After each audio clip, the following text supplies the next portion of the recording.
छोटा नागपुर के पठार का जो विस्तार है, झारखंड के साथ साथ छोटा नागपुर के पठार का विस्तार बिहार में भी है, बंगाल में भी है, ओडिशा में भी है, छत्तीसगढ़ में भी है, लेकिन मुख्य तौर पर झारखंड में ही है और थोड़ा बहुत उसका विस्तार बिहार, पश्चिम बंगाल, ओडिशा, छत्तीसगढ़ में भी देखने को मिलता है। और छोटा नागपुर का पठार भी कई पठारों से मिलकर बना है। हजारीबाग का पठार, रांची का पठार, राजमहल की पहाड़ी, तीनों को मिलाकर छोटा नागपुर के पठार का निर्माण हुआ है। झारखंड के उत्तर में हजारीबाग का पठार है,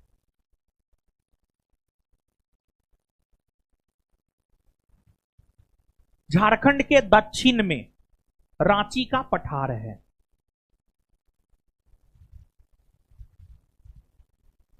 और झारखंड के पूरब में राजमहल की पहाड़ी है। इन तीनों को मिलाकर छोटा नागपुर के पठार का निर्माण हुआ है। तीनों को मिलाकर छोटा नागपुर के पठार का निर्माण हुआ है। हजारीबाग का पठार, रांची का पठार, राजमहल की पहाड़ी, तीनों को मिलाकर छोटा नागपुर के पठार का निर्माण हुआ है।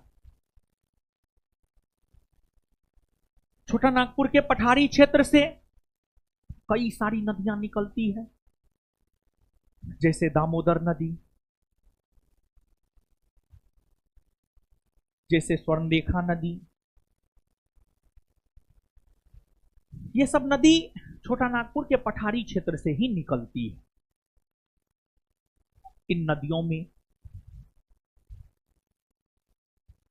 जो दामोदर नदी है,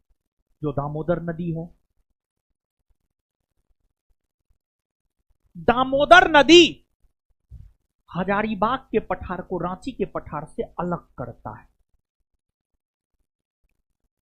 दामोदर नदी हजारीबाग के पठार को रांची के पठार से अलग करता है। और जो दामोदर नदी बेसिन है, इसकी प्रसिद्धि का जो कारण है, कोयला का पाया जाना।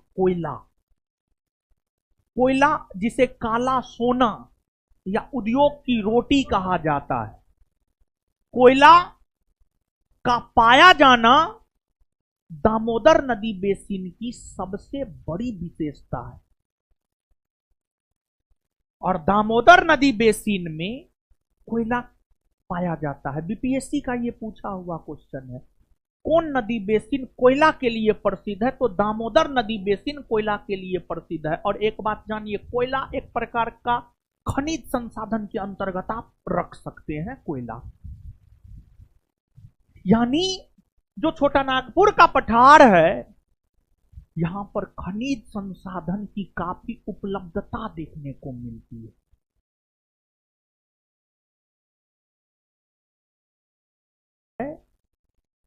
छोटा नागपुर के पठारी क्षेत्र में खनिज संसाधन पाई जाती है।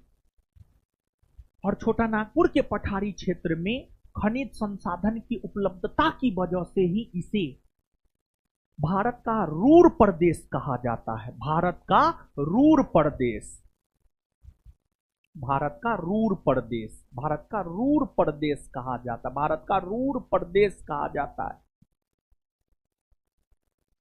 भारत का रूर प्रदेश कहा जाता है। रूर जर्मनी का एक शहर है जो खनिज संसाधन की उपलब्धता के वजह से एक औद्योगिक नगर के रूप में तब्दील हो गया। और विश्व के वैसे प्रमुख शहर जो खनिज संसाधन की उपलब्धता की वजह से औद्योगिक नगर में तब्दील हो गया है, उसे रूर प्रदेश की संज्ञा दी जाती है। तो जो छोटा नागपुर का पठारी इलाका है, वहां पर खनिज संसाधन की उपलब्धता है, जिस वजह से औद्योगिक विकास उस क्षेत्र में देखने को व्यापक स्तर पर मिला है। इसी वजह से छोटा नागपुर के पठारी क्षेत्र को भारत का रूर प्रदेश कहा जाता है। यह प्रश्न ग्रुप डी से लेकर के यूपीएससी तक कोई ऐसा एग्जाम नहीं होगा जो इस प्रश्न को ना पूछा होगा कि भारत का रूर प्रदेश किसे कहा जाता है, तो भारत का रूर प्रदेश कहा जाता है छोटा नागपुर के पठार। क्यों कहा जाता है वो भी बात हमने आपको बतलाया है।